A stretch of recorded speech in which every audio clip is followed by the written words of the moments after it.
Yeah, I think I've heard you talk about things. The future isn't figure-outable, right? Yes. Yes. The future is not figure-outable. It is only followable. And so the training that I do around this now is really about training what to follow and how to follow. How do you understand change and see its signals through, the kind of universal patterns and forces, which we can talk about. But those are the simple things that we need to do and to recognize that we're not really in control. Right, We do have right, agency, but we're not in control. right. What And keeps that's coming up different. for me, and I'm not a surfer. My son is a surfer, but Mm, what's coming up for me is that vision of learning to be in amidst the things that are happening around us and finding the rhythm in it. Right. Hello, my extraordinary women friends. Have you felt it lately? That something in the air, a momentum of reinvention, of systems cracking open, of deeper truths rising to the surface. We are in a time of radical shift, and if you've been feeling it in your bones, you are not alone. This is the moment so many women I work with have been preparing for, a moment to rise, a moment to lead, a moment to meet change, not with fear, but with clarity, courage, and soul rooted wisdom. That's exactly what this year's Extraordinary Women Ignite is all about.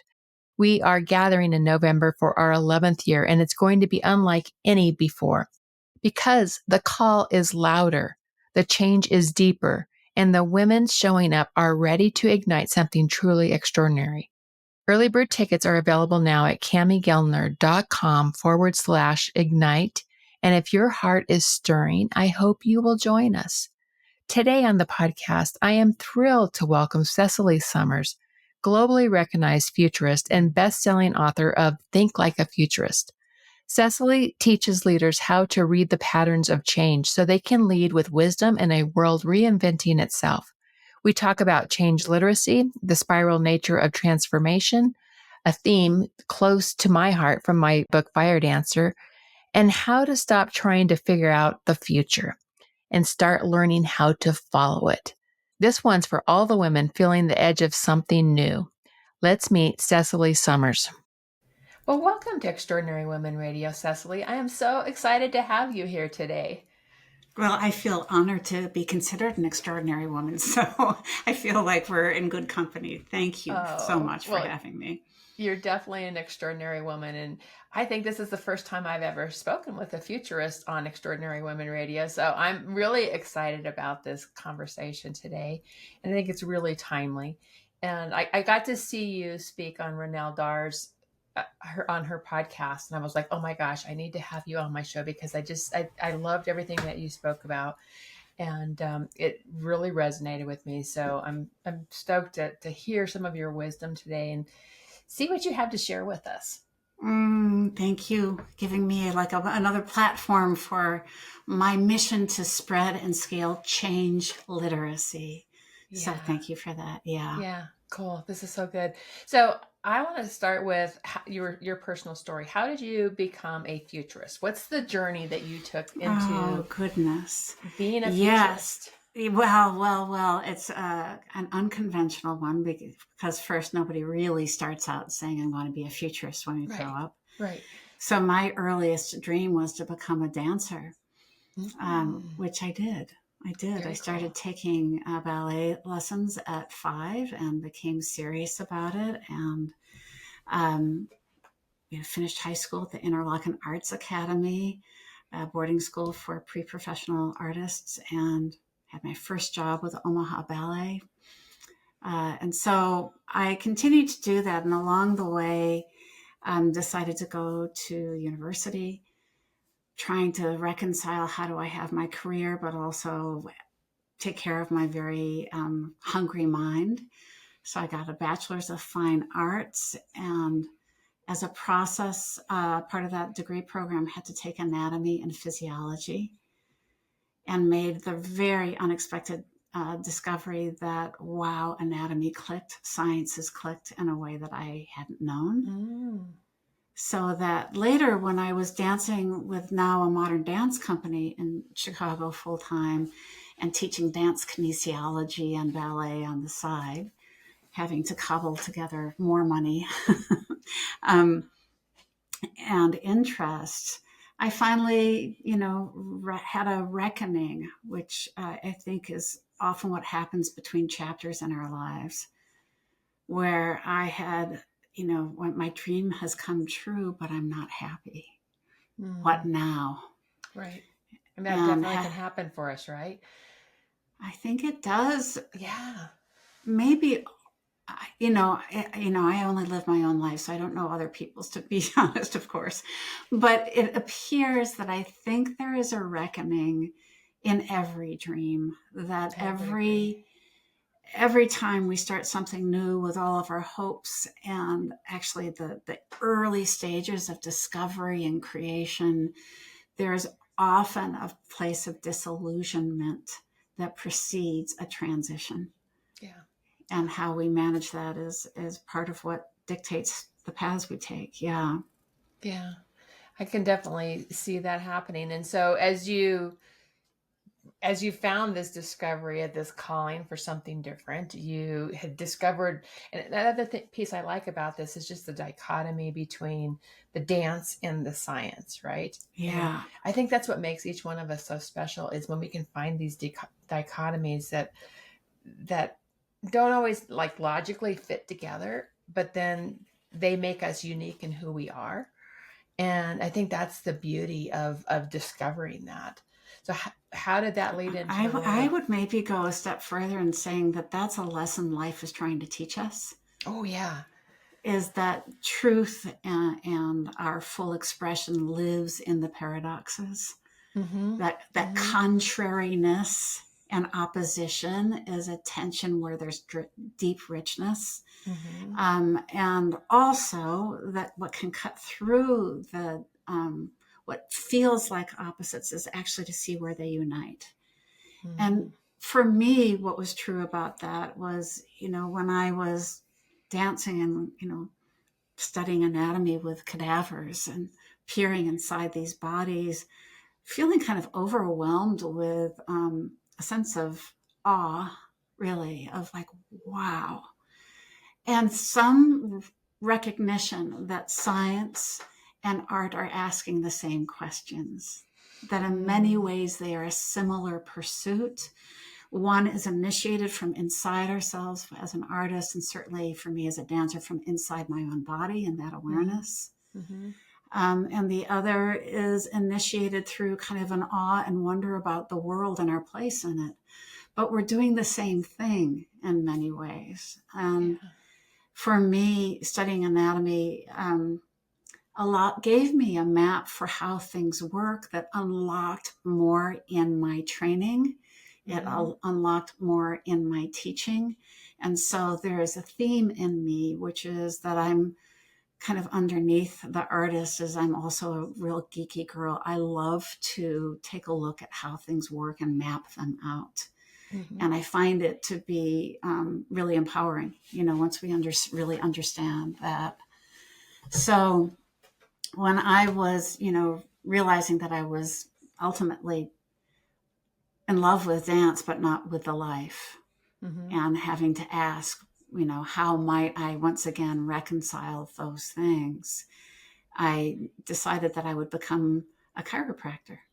Ah. Um, and that I could take these interests and ideally create a life that would support me, give me more freedom while I was still dancing. That was my intention. Okay. And and that I had heard something from a chiropractor that I was visiting during those years. Um, and she had said, the thing about health is that we're just trying to remove the limitations for our fullest expression. And I was like, Mm. well, yeah, that's, in fact, as a dancer, what I was always doing and, honing technique. The reason why you have advanced technique is so you can be free. Right. Yeah. Yeah. And so those things resonated for me too. And I chose to go to chiropractic school and had begun already teaching anatomy and other clinical sciences for about 20 years. So the teacher in me was alive. Mm. And following that, and I studied Chinese medicine and classical homeopathy and had, really honed a practice, a philosophy. I did well in business. I bought another clinic. I had an art gallery.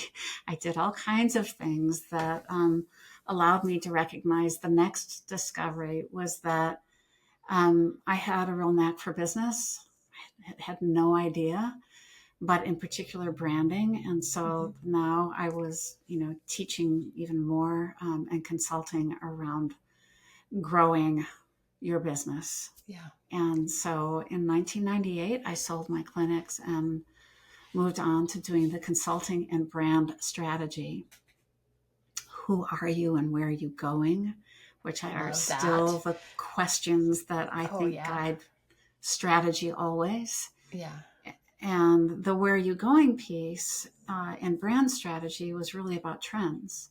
How are you relevant? Which, for me, I really embrace is, again, one of the core questions that life asks of us, evolution asks of us to stay relevant. And so being, who are you? What is that kind of inner life? What are you here to do? Your purpose? How is it expressed? And then how does it fit with the environment as it is changing? Yeah. So that's really where I began to articulate that. And by this time, I'm really using all of my systems thinking and diagnostic expertise around strategy and that work. And over time, began to really feel and then pursue that trends felt too superficial, that I was understanding. I was really interested in seeing how does change work? Again, that kind of geeky part of me of like, how much deeper does this go? I was inspired by some futurists I began to study. And then just a few more jumps before we get here is I also started a nonprofit called the Push Institute. A look at what's pushing the future in new directions, and hosted a big international conference called the Push Conference. That was pretty extraordinary. Was asked to write a book, think like a futurist. So at this time, I'm developing the frameworks and models and methods for really casting a view of how change works and how we can understand its signals in the environment such that we can, I'm full of phrases, here comes one, develop what I call the other AI, anticipatory intelligence. And that this, in my view, is what puts the strategy in strategy, right? Is that if we're not really looking out at how things are changing, it's very hard to be strategic. Right. Because you can't really meet that. You can't meet that future. You can't answer the question of where we're going. Right. Right. And, you can't project into a future that, foresight allows you to think it all the way through, right, which is what I care about. And so, I've had the opportunity now for the last 25 years to do big, ambitious projects with, across industries, the future of healthcare, the future of education, the future of finance, the future of pet ownership, the future of work, and then ultimately the future of leadership.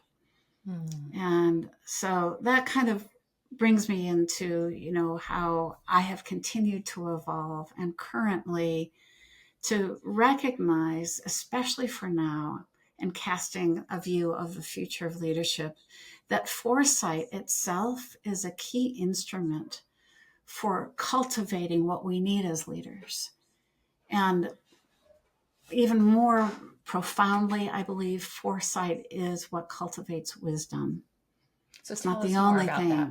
Tell us more. Yeah, you have to understand change in order to really understand it and then make choices around, what is, again, an ethical reasoning. What's the best use of our purpose, our assets for the most people, right, and the least harm. Yeah. And foresight allows you to ask and answer those questions quite beautifully. And it also brings with it some of the other aspects of wisdom that I fully embrace, which is humility. Once you really begin to understand things at truly a universal or cosmic scale, you live in the awe of not knowing. Yeah. while And what a you, great thing, right? To live in the awe of yes, not knowing. of not knowing, and you can tolerate not knowing while you still have methods and tools for navigating into that uncertainty based on two things: who you are, and then the frameworks and methods of foresight that allow you to steer it. So I'm quite, impassioned about this, and uh, have come to talk about, for years, said my mission is change literacy, that Mm-hmm. the foundations of understanding how change works and studying it. To be a futurist is to do really big research. Not Mm-hmm. everybody needs to do that, but we do need to understand the basic patterns and kind of engine of where change comes from so that we can recognize its signals, not only in the environment, but it turns out that when we turn it on ourselves, of those same signals Mm-hmm. within us, Yeah. so that we can Yeah. align what's happening in us with what's happening in, The the world. world. Yeah. And the same Yeah. is true at an organizational scale as well.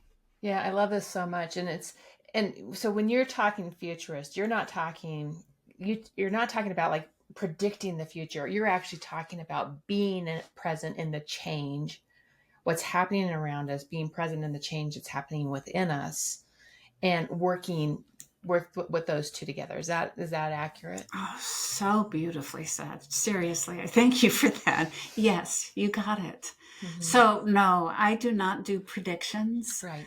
And, to say another way, what you just said so beautifully is I describe it as, of course, with my background, learning how to dance with change as it emerges. Mm-hmm. And so that means that you are watching and aligning and moving with it with response ability in a way that, again, stewards what you're here to do, your purpose, Yeah. with what's emerging. Yeah. So what is your thoughts on this moment in history, on the change that's happening around us? Can you bring any insights to that? I believe I can. There are insights that have certainly served me, so I hope they do for others. I'll just backtrack a little bit that, in my 25 years of doing strategic foresight, until about 2015, I was able to do 10-year forecasts rather easily. It seemed organic that a lot of the things that were emerging would have effectively often a 10-year horizon to maturity, and you could see how they would combine and create scenarios and so forth. But around 2015, I was beginning to tell clients of, that does not feel responsible, quite honestly. I'll try to say 5 years, knowing that what I really mean is two. And by the time the pandemic hit, it was pretty clear that things had gotten shorter and shorter until Right. the turbulence that certainly I had been warning about for so long had hit. And where we are now is in, and so that was a time when I talk about taking the futurist perspective, which is to kind of go out into the universal cosmic view of how change works and Mm-hmm. make sense of it in our lives today. And to do that, I had to take a longer look at history, and did, about 6 months of study and research on those cycles. And to recognize that across many disciplines and experts, that they all talk about kind of this century moment, Mm-hmm. around 80 to 100 years, in particular geopolitics, there is a reshuffling of the order Mm-hmm. of power structures and Mm-hmm. alignments. Mm-hmm. And so we are right on time for that. And that, many things get birthed and grow during that 100 period cycle, or 80 years in our case, but then they also expire.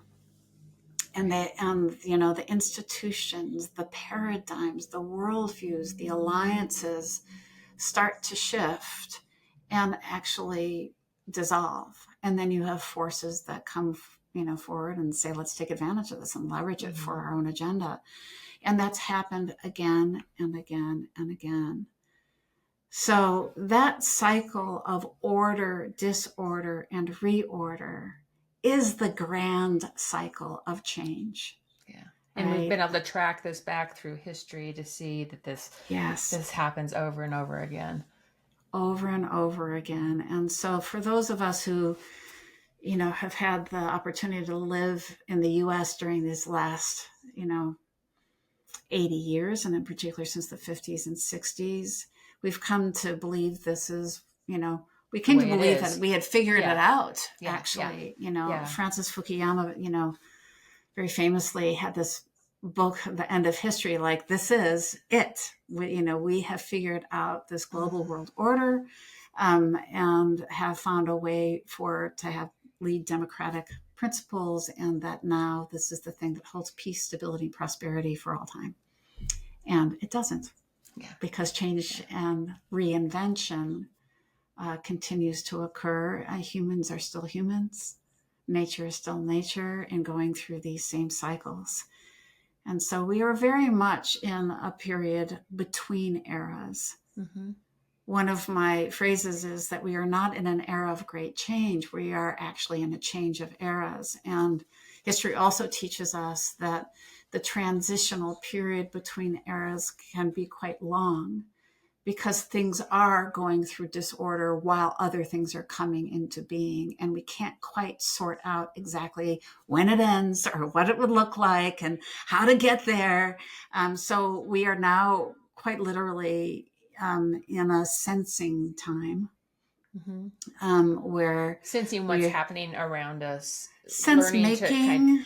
yeah, okay, sense Yeah. making. And sense making, like, how do we make sense of this? Which again, I think foresight or change literacy really helps us do. But also then following those signals rather than trying to figure them out, or figuring out, like, when does this end? Yeah, I think I've heard you talk about things. The future isn't figure-outable, right? Yes. Yes. The future is not figure-outable. It is only followable. Yeah. And so the training that I do around this now is really about training what to follow and how to follow. How do you understand change and see its signals through, the kind of universal patterns and forces, which we can talk about. But, those are the simple things that we need to do, and to recognize it can, we're not really in control. Right. We do have Right. agency, but we're not in control. Right. And What keeps that's coming up different. for me, and I'm not a surfer. My son is a surfer, but what's Mm, coming up for me is that vision of learning to be in amidst the things that are happening around us and finding the rhythm in it. Right. exactly right. Exactly Yeah. right. Yeah. So tell Yeah. us more about this. Tell us more about this. The change stages that we should be looking for. That we should the kind of the clues for us to to see that we're in this Yeah. stage of change. Let's go to their two kind of core frameworks that I use in change literacy. And one is the spiral, which I know is Okay. something that you're very fond of. And the next would be like the four forces of change that Okay. really shape society. But the big one is this cycle of order, disorder, and reorder, or life, death, and rebirth. Mm-hmm. We know that intellectually, but we actually resist it in our own lives, and it's Mm-hmm. natural to do so. But we can actually embrace it more when we can watch it happening. So, in the universe, in every living system, it is going through this spiral that you have named, right? Mm-hmm. And in our own lives, I believe that we come equipped to be who we are. Right. And part of Right. our work We're is born with all actually of our gifts, and I totally agree with that. And we're here for a uniquely reason. so. Right. Yeah. Yeah. Yeah. Some people think we have to go find our purpose, but really we just need to let it speak to us and have it unfold, is one piece of it. But we also live our lives, if we just look at, an individual's lifetime, in chapters. Mm-hmm. Chapters in which we have certain identities, certain forms of doing things, whether it be, going through school, different life stages. Of course, there's identities that we have. I had my identity as a dancer. I had my identity as a doctor. Now I do as a futurist, and it keeps on evolving Yeah. inside I of always have my that. clients draw, like, let's draw the spiral journey of your life. So you're actually going through and you're drawing the spirals and this is the Yes. different phases of my life that I've gone through. And it's really And fascinating. it's fascinating. And in all living systems, as we grow, we expand. Mm-hmm, mm-hmm. We are transcending and including everything that became before that. And so we want to give way to that expansion, even though sometimes it's uncomfortable. Great. So I've broken down kind of, each turn on the spiral has its own stages. Okay, cool. And, I also talk about how the spiral is mapped on two axes, a vertical axis, which is more of kind of the space and the kind of non-dual realities of energy. It's infinite. It's where we feel connected to all things. It's where we may have some spiritual connection. It's where we get awe and truth and all kinds of things. The other intersecting and again paradoxical axis is the horizontal one, which is time, where things are very binary and we are measuring time and we think we live in more of a black and white and measurable world. And the truth is we occupy both. Right. But it's helpful to be able to pull up and out in the future's perspective into that space dimension to look down on it and see how things are moving.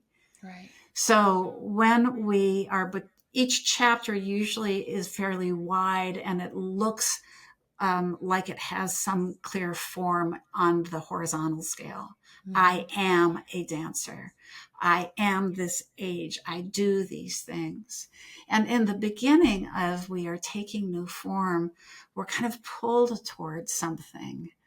And that pull says, I wonder what is calling me.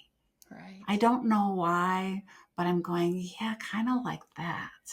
Yeah. And we start to move we into know. it. We know we're trying to figure it out, right? Mm-hmm. We always kind of like, well, I'll move when I figured it out, but it compels us forward. Mm-hmm. Mm-hmm. And in that time, very often though at early stage, we're nudging around and trying things on in what I refer to as kind of, are you my mother? Are you my mother? Let me try this on. And it's usually, yeah, a little bit of this. No, not like that. Maybe more over here. Oh yeah, that feels good. For a while, maybe more like that. And then at some point, it really takes shape within us and we begin to have mastery. And we're now if we've gone to school, we've got, skills and we're in a phase of flow where we're like, we're now snapping. We're creating, we're generating, we're like, having a lot of fun, feeling good because mm-hmm. mastery is super fun mm-hmm. and generative. And it always expires. Everything is impermanent. It always expires. And there comes a time where in its early stages, when we're beginning to feel like, I might need to grow somewhere else, we have things where like, I just am not as engaged as I was, but everything's fine. Right. I'm a little bored, or maybe I should switch here, or I need to, take time off, or whatever it may be.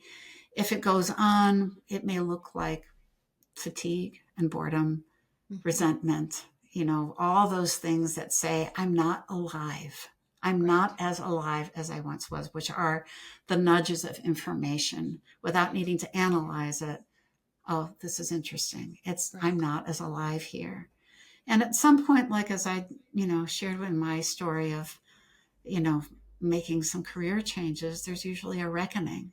Mm-hmm. At some level, you have to renegotiate who you are with what you're doing. And either you renegotiate it in its current form. Very often this is true in long-term relationships where it's never the same relationship. It's many relationships over mm-hmm. and over. It can be certainly in a career, but you have to somehow make the change so that you can get back to growing and expanding again. But it will always be hard to leave it. And that reckoning asks us to step out into new territory again and to be in that exploratory discovery phase of, I don't know what it is yet. And my experience is that those transitional phases are quite long. Yeah. And we have to learn to, frankly, trust that process while we're feeling the inner nudges of yes, Mm-hmm. and also the clear boundaries of no, it's not working anymore, and Yeah. follow it. So there's So that that's what I mean by tension. following it. Yeah, Yeah. there's tension that's happening there, and that's where the growth actually happens as well too, right? To that next level, because you start stepping into spaces that you weren't in before, into new Yeah. spaces. Yeah. Which is where And the so this is happening. discoveries happen. Yeah. And so this is happening also on a societal level. It happens in every living system at Yeah. every level. And so, at a very basic way, that kind of the big takeaway is that there's always things that are expiring Mm-hmm. and always things that are emerging Right. within a living organism. Right. And so they happen, concurrently, but sometimes it's weighted more towards one than the other. And so we're really trying to get simple about what we're following. We want to follow what's emerging, which for me gets to an even more visceral way of recognizing it's what feels like a thumbs up. Yes, I'm alive here. I don't know what it means, which is where we usually get in our way of like, well, what am I supposed to do? We don't know. We only know that, yes, I'm more alive here and I'm less alive over here, or it's Right. just not working, or, whatever it may be. So those are the simple clues and cues about what to follow, about how we are emerging and unfolding. And Mm-hmm. that's true in the life of a project and the life of an organization and different stages of development for teams, certainly in societies, markets, economies, all of it. This cycle, everything occurs in a cycle in which some things are expiring and others are emerging. We need to be attuned to picking up those signals. I love it so much.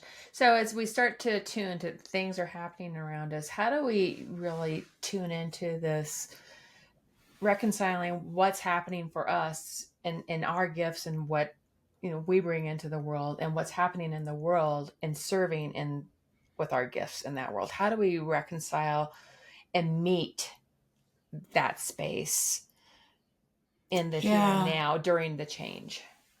So part of it, so if we look at it more, let's say, if we relate to ourselves effectively as a business, Mm-hmm. because there are Mm-hmm. certain ways that maps on. Each of us has, we're creating something to give. Mm-hmm. And I believe that, in fact, what you're here to do doesn't change. There's typically a philosophy and a worldview about it.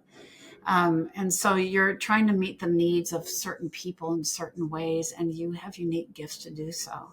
Mm-hmm. You are going to have to reinvent how you do it, not Right. what you do, but how you do it. Mm-hmm. So you're looking for, like, for instance, now with so much AI infiltrating every part of our lives, Right. another kind of dual axis model is to consider, on one axis you're taking a look at what part of what I'm doing is the human part, Mm-hmm. how much of it is automated. Mm-hmm. And then on the other axis, how much of it is physical and how much is virtual. And that gives you 4 quadrants to consider as things are changing. How do I take what I do and maybe evolve how it's delivered in spaces that are maybe human and virtual, which is what you and I are doing right now, and your Right. listeners too. There Mm-hmm. may be some things that you do that are human and physical.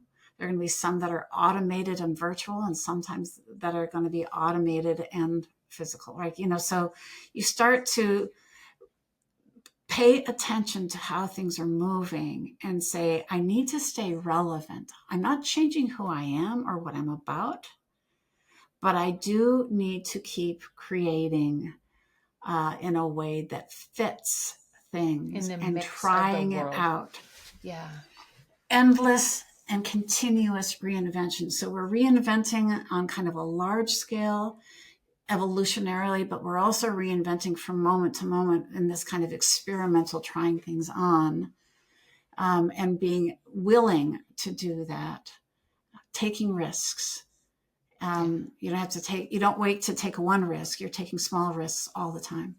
Yeah, I like that a lot. And so many of our listeners are entrepreneurs, so they are coaches and consultants, and I get that. so from that perspective of paying attention to what's happening, being aware of what's happening, Yeah. and continuing to ask that question: how do I remain relevant in this day, in this phase, in this evolution of me, in this evolution of what's happening in our world, and making these small risk moments, or taking these small risk moments to meet that moment. Yes. Yes. In my own world, just as an example, and I bet you have experienced the same thing, Cami, as well as each of your listeners. While I've been a dancer, a chiropractor, and now futurist, those are big leaps. And Yeah, each one of them was kind of, you had to retool myself. But inside of being a futurist, I've done a lot of different things, yeah, always a step ahead. And yeah. so, for instance, all of my big consulting work has turned into leadership development work now when Mm-hmm. I've moved from my book called Think Like a Futurist, which is Mm-hmm. focused on the consulting models, to Lead Like a Futurist using foresight for inner development. Yeah, But even in that, it keeps changing as I figured out, how do we deliver it physically? How do we deliver it virtually? How is there going to be a self-paced piece? Like there's all of that, and doing an intensive this summer. The format mm-hmm. continues to evolve with an experimentation. Yeah, New yeah. partners coming in. Like, what does it look like? What does it feel like? Let's try it on, um, and just keep growing. And with a Yeah. lot of curiosity too, is what I'm hearing. Like really being curious Yeah. about what if, or like just being open to like new things coming in to the mix of it all. Yeah, there are a couple things that come to mind when you mentioned the word curiosity. One is I dedication in my book is to my family, who taught me that to lead an interesting life, you have to be interested in life. Right. And so sometimes I like the flavor of being interested. Yeah. Curiosity and it's very similar, but there's something about you just have to be interested in it. Yeah. There's a willingness there that I think is central to it. So yeah, curiosity, wonder, but like keenly interested in starting to study things. Yeah. Yeah. Yeah. I like this. So you talk so much about change literacy, and we've talked a little bit about entrepreneurs and specifically change literacy for, I mean, how can we bring more change literacy into our day-to-day lives, and how we approach our businesses? Yes. Well, the first is this attunement to what's expiring and what's emerging. That's kind Right. of So critical. just really tuning into that. It's so, it is the foundation. I really Mm-hmm. think it is the foundation, because when we can do that, we can begin to relax a little bit. Yeah. That wherever we are currently is purposeful. It's Yeah. designed this way. It's not wrong. Yeah. And so I think our uh, attention and intention gets sharper and more easeful when we can trust that. So That's that's huge. job That's one. really It's huge. huge. Really It's to everything. find the grace to trust where we're at is exactly where we're meant to be right now. It's And how it works. exactly. Yeah. It's not going to work any other way. This is what it feels like. This is Mm-hmm. what it looks like. This is change in each of its stages in every part of our lives at all times. Yeah. So, Yeah. it's all around us. It's in life. So that kind of, we bow to that, Yeah. right? So that's job one, is that fundamental piece of change literacy. The second piece of change literacy for me is in the kind of the larger societal piece. And I scan, so scanning change Mm-hmm. across the forces of change is key to doing foresight. And so those four forces that I have named, that are like the roots of all trends, all current issues, live in these four forces. So when we study them, we can kind of see where the change is coming from, why it's the feeling and looking the way it is right now, and kind of where its potentials for the future are. Yeah. And those four forces that organize every society across time, across culture and history are resources. What are the natural resources that we use, humans come together in groups, that we use to keep ourselves living? Mm-hmm. So it is earth and land and energy and sun and plant and animals and all the things that we use to that give us life as well. Mm-hmm. And so when we look in the resources category, or force field, as I refer to it, we can observe all the changes there across agriculture and climate change and energy changes and all space and underwater and all those things, rare earth minerals. Those are all parts of what's changing in the resource force field. Mm-hmm. So resources is primary because it's actually absolutely fundamental to life. The second force is technology. Yeah.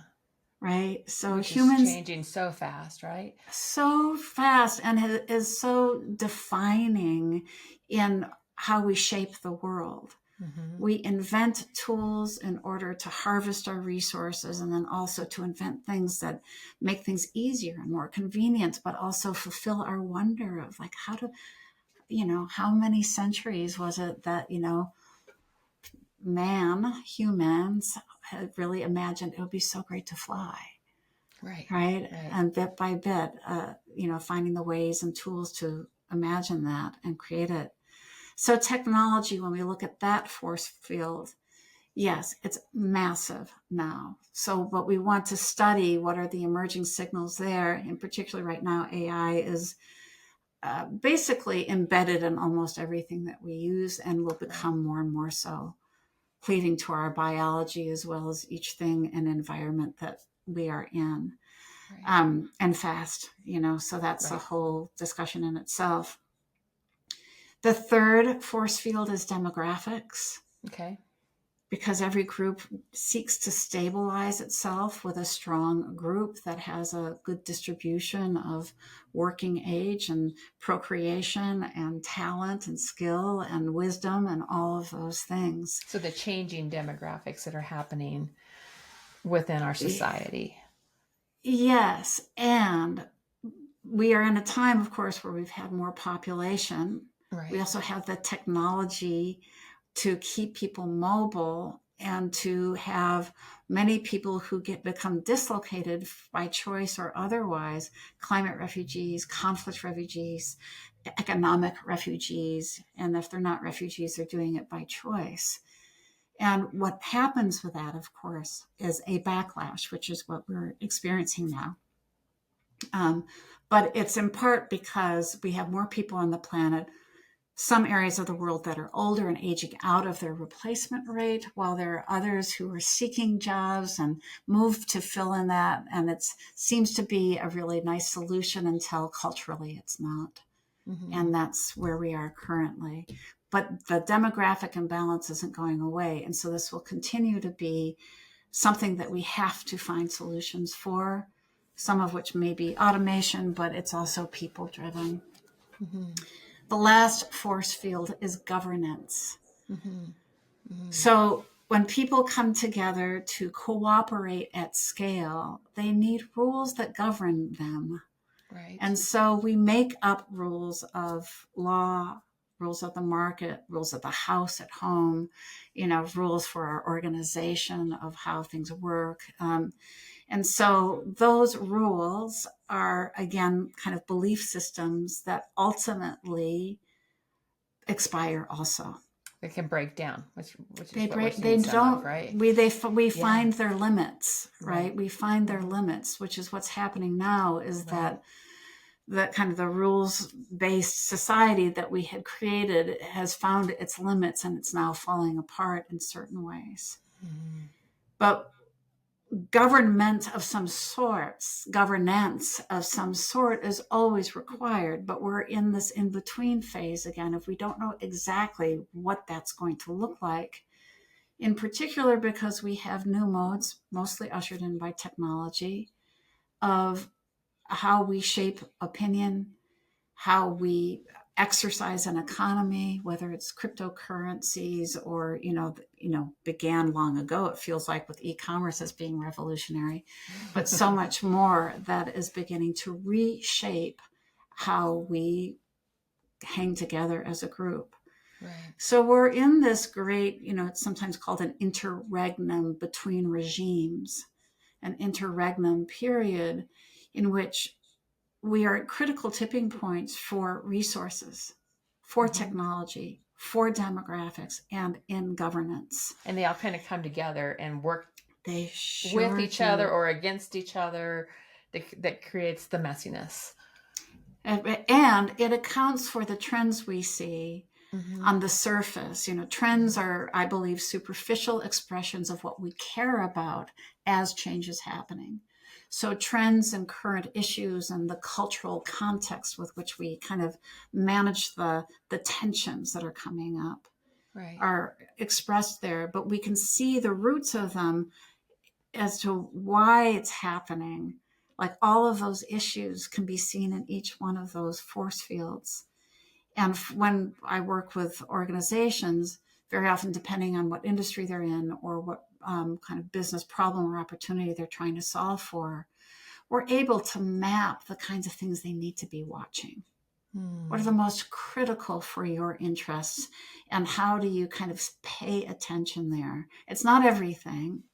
Right. But it is a kind of a wide-eyed view of, at least we know where to look, so that we can watch these changes emerge and ideally be able to anticipate them a little better. Right. And so for someone listening, they could really look at these four forces and say, what's happening in any one of these, and how do I shift and adopt within that framework? You can even just consider, what are the implications for me, my family, where I live, my business, its model. So in what ways are the shifts in resources going to be affecting what I care about? Right. And then how do I meet that moment? That's and right. Be relevant. So you think through the implications for you, your organization, whatever it may be. Each one, it gives you a handle for considering implications, for imagining solutions. And that's what we want. So good. So good. Yeah, I love it. It's so good, isn't it? Thank you. Yeah. So your book, tell us your books again. My book, Think Like a Futurist, goes through the four forces and, really maps out how you do this process and some case studies for doing it. And I'm really delighted to say that, first of all, it's kind of had a renaissance lately. And in doing what my Lead Like a Futurist program, we just finished Leading Strategy, where the two change fluencies that I train people in are foresight and innovation. And most of it is based on the work in Think Like a Futurist. And I was like, yeah, it's still really good. So I love it. That's Think Like a Futurist. And then Lead Like a Futurist is this leadership development training that I do. Okay. Yeah. Okay. So good. I want to check both of them out. I think that sounds fantastic. Yeah. And where can people follow you, learn more about your work? Where's the best place to send them? There are a few places. So leadlikeafuturist.com is all about that work. And I think, if nothing else, it will kind of get readers. Like, if you read the website, you just get a little bit more literate, let's say, in what I'm talking about. And so I think and some reasoning behind it that I think is useful. And then, of course, if you're interested in any of the programs, we're doing a Leading Self-intensive here in Minneapolis in July. Around the fluencies of reinvention and purpose. So that's where it all starts. Also, CecilySommers.com, I do a lot of speaking. There's more there about that. And LinkedIn those are the three places to find me. And if people want to reach out directly for a conversation that matters to them, I'm always open. Yeah. Thank you. So the final question I always close with are, what are 3 pearls of wisdom you'd like to leave with us today? Well, I think the first is going to be one that I will reinforce from what was said earlier. The future is not figure-outable. It is only followable. Mm, yeah, that's And good. more grace, ease, and calm comes to us when we accept that, and that good leaders are great followers. That's so important. So Yeah, it's important. so important. So I really, offer you that. I would also say, if you're not busy creating the future, then you're just busy, right? Mm. And so it asks us, even if we don't have the answers, I like to say we want to find out what's right to do, even when there are no right answers, that you're leaning into yourself and your own possibilities, even if the world feels threatening.